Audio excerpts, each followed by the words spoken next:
Through this apparatus, arranged like a puppet theater and including a plate glass, nonverbal communications among children from 15 to 36 months were systematically analyzed. Social hierarchy and dominance, often associated with adulthood or the animal kingdom, might seem out of place when discussing toddlers. However, these social dynamics are surprisingly present in the lives of young children, illuminating the intricate nature of early social interactions. In this exploration, we will delve into the world of social hierarchy and dominance among toddlers. Through real-life observations and experiences, we aim to provide insights into how parents and caregivers can support healthy social development in their little ones. Apertures permit observation and filming of interpersonal behavior at different moments of the day. The shots were made without the addition of artificial light in order to avoid a possible source of distraction. At its core, social hierarchy pertains to how individuals position themselves within a group based on perceived status or dominance. While it may appear to be a concept tailored for adults, it is surprisingly evident even among toddlers as they begin to form social bonds. In November 1970, the first weeks of observation and films made it possible to distinguish more precisely some of the children. This is Frank, Dominique on the left, Pascal on the right, Emmanuel, Jean-Charles below left, and Christophe below right.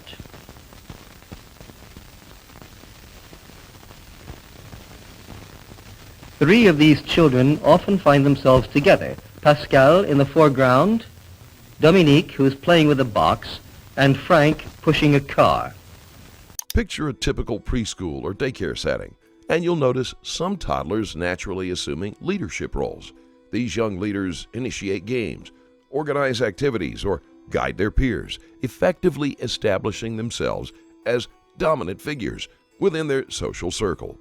Conversely, others may adopt more submissive roles, opting to follow the lead of their assertive peers. Frank and Dominique are characterized throughout by frequent and varied appeasing behavior. On the other hand, Pascal's appeasing acts are fewer. It is to Frank, the most appeasing child, that Dominique offers his box, and not to Pascal, who takes it by force. To this taking by force, Dominique protests only feebly. In revenge, Pascal responds aggressively. Dominance in toddlers can occasionally manifest as aggressive behavior. It's crucial to recognize that aggression among children is not necessarily driven by malicious intent, but often arises from their limited understanding of social norms and their challenges in communicating preferences or frustrations effectively. A group forms around Frank, the most appeasing child, here in the background. On the left, here is Frank again, who leads the group. He's the leader. Frank is attractive to all the children, including the dominated ones, like Christophe on the left.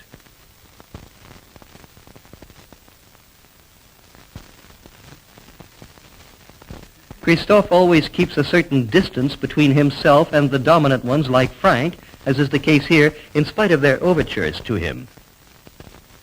2 months later, in January 1971, here is Frank again, who as usual has taken precedence by holding onto the central leg of a three-legged table which has been turned upside down on another.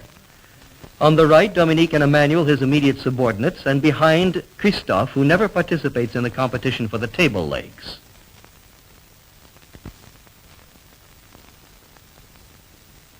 On the left, Emmanuel comes to take possession of a vacant table leg.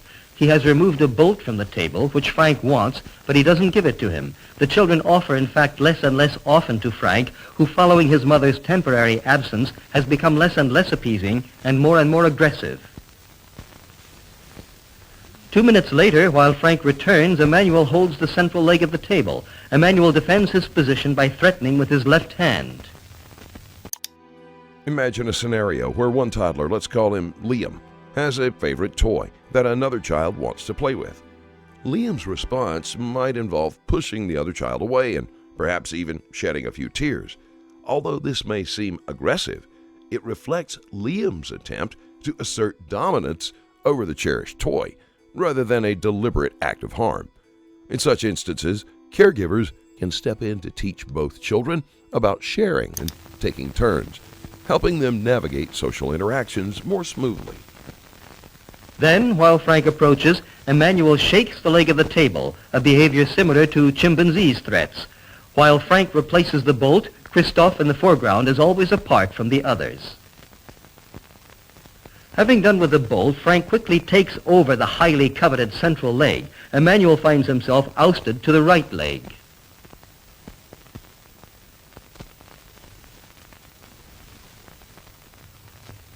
Pascal, another of Frank's subordinates, comes to hold the left leg. In the background, Christophe, who has come nearer to Frank, never participates in the competition. 2 weeks later, Frank, his chair slightly withdrawn, is more and more often isolated since his aggressive behavior has taken precedence over his appeasing. Behind, facing us, a bigger child than the others. It is Jean-Charles, who is dominated and often isolated. He speaks well, but his underdeveloped gestures prevent him from being integrated into the others' activities.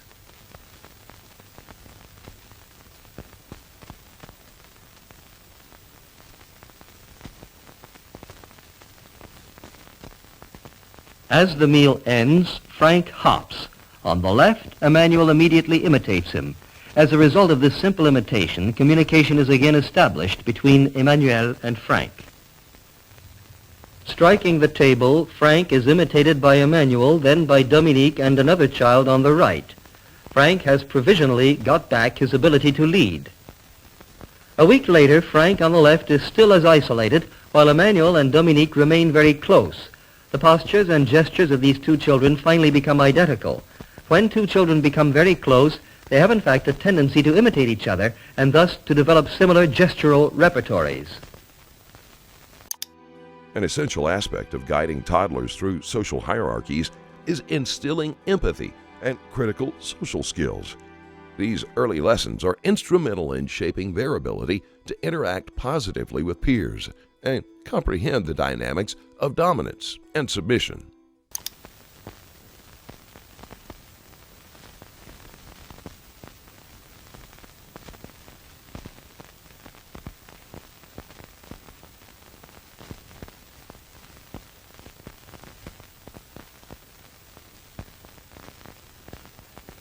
Emmanuel, by his imitations and appeasing body postures, tries to bring Frank out of his isolation.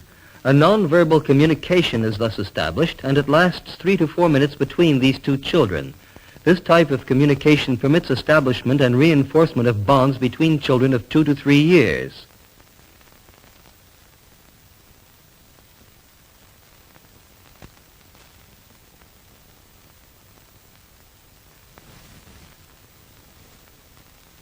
Frank responds to Emmanuel's overtures with an offering. Left in the background by Emmanuel for 5 to 6 minutes, Dominique appeals to him with a typical appeasement. He rests his head on Emmanuel's shoulder.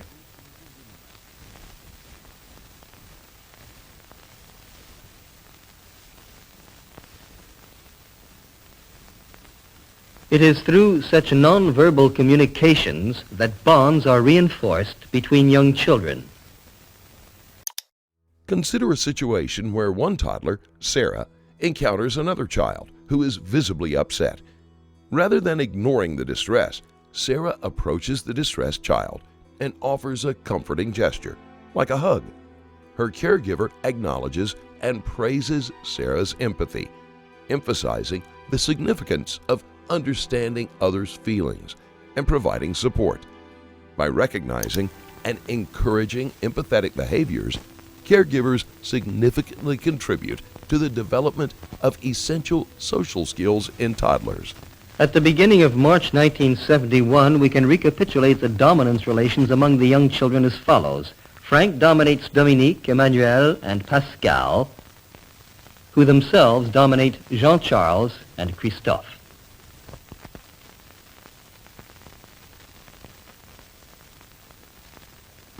In March 1971, Frank and Pascal have gone. We continue to follow Dominique, Emmanuel, Jean-Charles, and Christophe. Dominique has precedence by holding onto the central leg of the inverted table. He's very appeasing. Here he smiles and feigns an offering.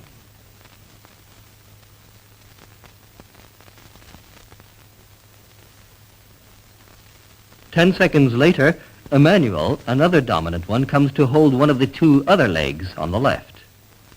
Dominic, the most dominant, temporarily leaves the central leg, but rapidly returns to take this coveted place.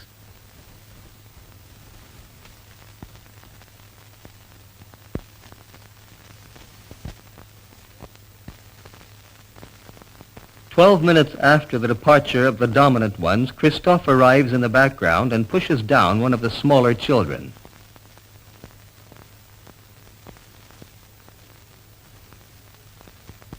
It is only now that he is able to hold on to a table leg. 2 weeks later, Emmanuel, Bruno, and another child communicate frequently, while Dominique on the right is more and more often isolated. He follows the same pattern as Frank. The frequency of his appeasing acts diminishes as the frequency of his aggressive acts increases.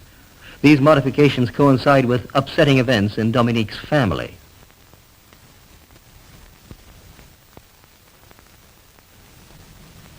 On a nearby table, beside another dominant child who wipes the table in front of them, we see again two of the dominated children, Jean-Charles, who wipes only in front of himself, and Christophe, who doesn't wipe at all.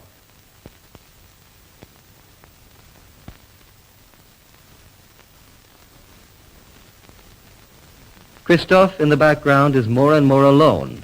On the other hand, Jean-Charles on the right foreground is more and more often accepted by the dominant ones, here by Dominique. Christophe on the left skirts the group which now includes Jean-Charles. He is still not integrated. April 1971. Let us recapitulate the relations of dominance among the following young children. Dominique dominates Emmanuel. He also dominates Jean-Charles, who also is dominated by Emmanuel. Christophe is clearly dominated by Dominique and Emmanuel. May 1971, after Dominique and Emmanuel have gone. Jean-Charles is again on the right, now very appeasing and using gestures.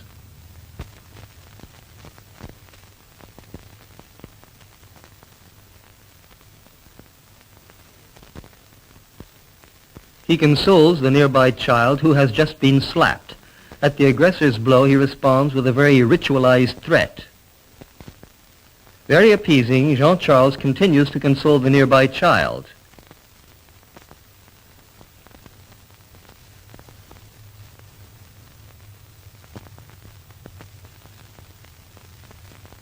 Then he seeks out and soothes another child. As his ability to gesture develops, Jean-Charles becomes dominant. He now wipes in front of the others. Toddlers often grapple with a desire for independence while also needing to cooperate with their peers. Achieving this balance is pivotal in effectively navigating social hierarchies.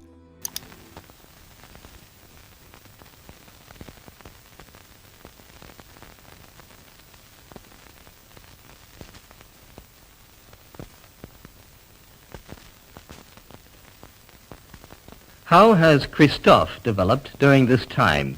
He puts a napkin in his mouth and tries to start a game.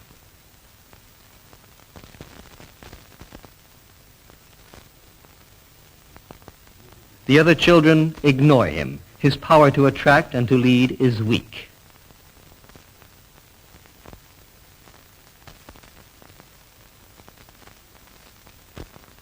Christophe's behavior often includes postures and gestures of fear.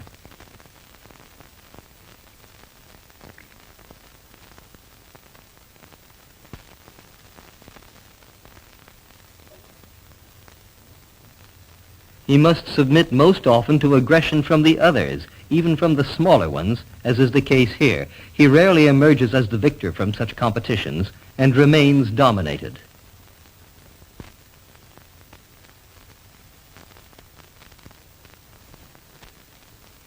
Gathered in flasks at regular intervals throughout the day, the children's urine has been submitted to biochemical analyses. We've measured, among other things, the 17-hydroxycorticosteroids, or 17-OHs, which are derived from adrenal hormones and which are sometimes called the stress hormones. Here, over 4 days, are the daily curves of these hormones for Jean-Charles, the appeasing and dominant child, and Christophe, the fearful and dominated one. On ordinate, here's the rate of 17 OHs per 100 cubic centimeters of urine, and on abscissa, the hours of the day. The rate of 17 OHs at the moment of daily peak, most often towards 11 o'clock, is always much higher in Christophe's curves than in Jean-Charles'. Thus, there appears to be a close correspondence between the behavioral profile of the child and his adrenal physiology. In the month of October 1971, after the departure of Jean-Charles and Christophe, Alain wipes the table in front of the others and so seems to be dominant.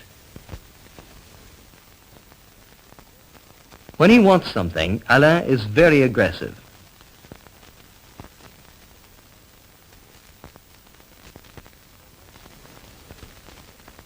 When one table is turned over on another, Alain takes priority by holding the central leg. The other children keep out of the way.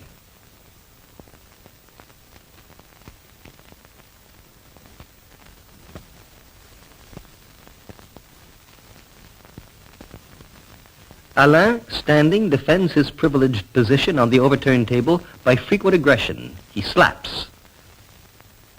He pretends to bite. Strikes again. Or pretends to bite again. During this time, a small group of children forms with, in particular, Olivier, the second child departing from the right.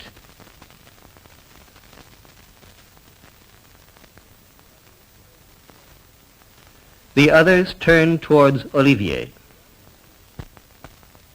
On the right, Olivier's appeasing acts are spontaneous, frequent, and varied. Take, for instance, a spirited toddler named James, who enjoys making choices about his activities. Simultaneously, he must participate in group activities at daycare. Caregivers strike a balance by allowing James to exercise some independence in decision-making while gently encouraging his involvement in group activities. Over time, James learns the importance of both independence and cooperation, critical skills for successfully navigating social hierarchies.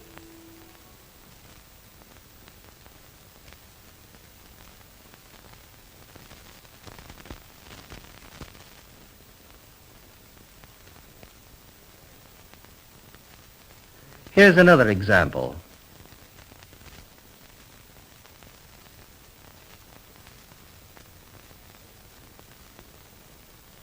Olivier, kneeling down, comes spontaneously to console a little girl.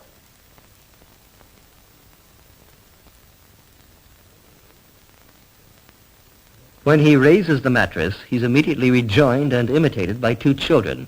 He has great ability to attract and lead.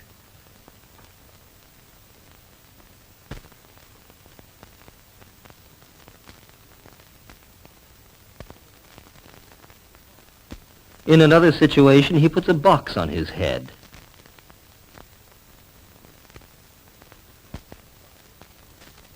He is at once followed and imitated by 2 other children.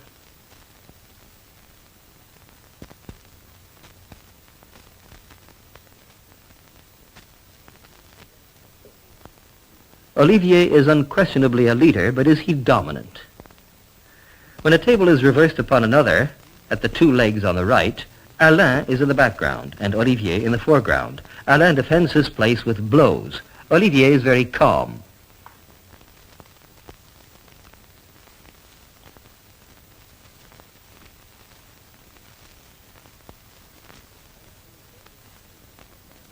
Alain, who is very unstable, has left his place. Olivier defends the access to the vacant leg with very ritualized threats, not by aggression. Then he even allows another child to grasp the leg. Olivier, the appeaser and leader, occupies the reversed table for the longest time. Here are over 3 days the daily 17-OH curves of Alain, the aggressive dominator, and of Olivier, the appeasing leader. Olivier's curves are regular from one day to the next with a peak at 11 o'clock. Alain's are fluctuating. Incidentally, the rate of 17-OHs at the peak moment is always lower in Olivier's curves.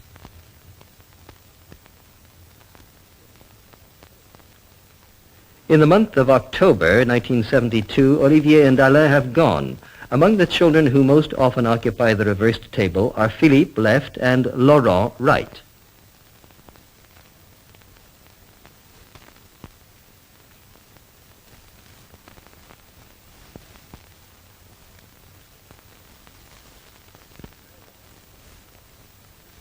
Laurent, the most dominant, comes to give Philippe very subdued blows, which express more of a threat than actual aggression.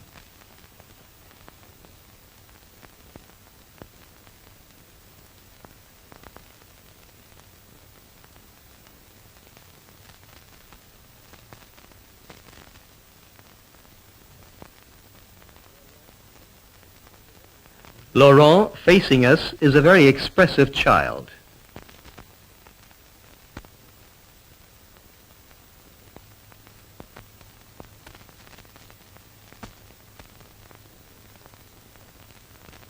He expresses threats much more often than aggression, which for him is infrequent and not backed up.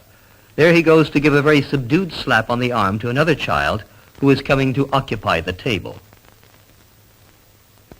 On the other hand, Philippe, who wants another's ball, takes it by force, striking the other's face.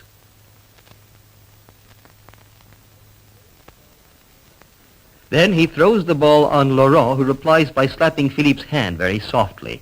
Let us follow these two children.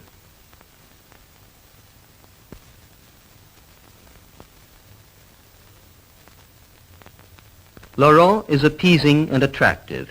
Seated on a table, he captures the attention of 2, 3, and then 4 children.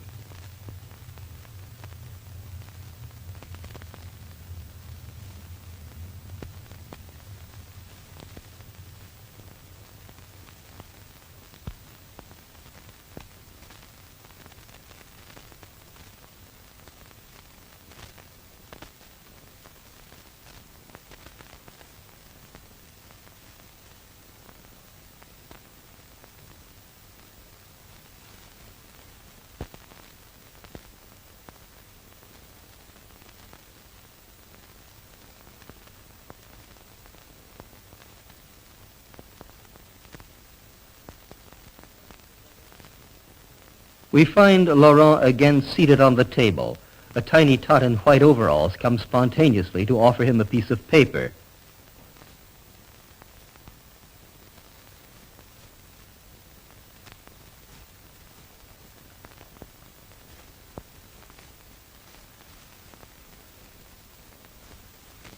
Laurent, on the left, uses frequent and varied appeasing behavior.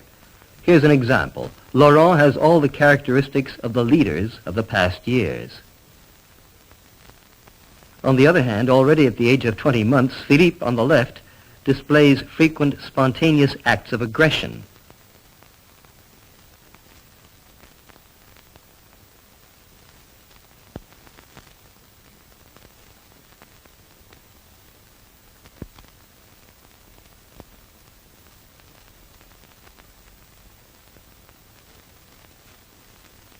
Here is Philippe again, at 30 months, kneeling on a table on the left. He strikes the nearby child. Then he disturbs the activities of the other children by sweeping away the building pieces which were on the table.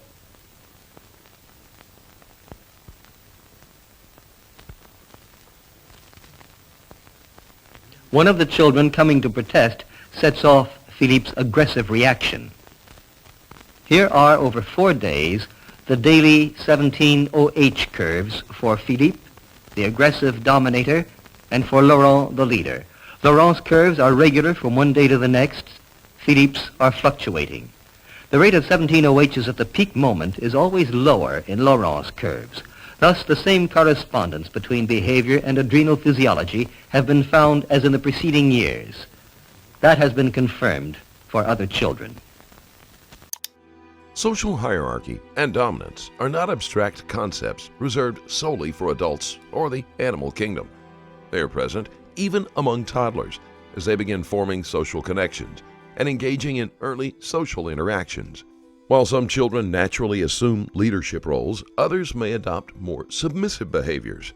Parents and caregivers play an integral role in understanding these dynamics and guiding toddlers in developing crucial social skills, empathy, and cooperation. By nurturing healthy social interactions from an early age, we lay the foundation for positive relationships and social development in the future.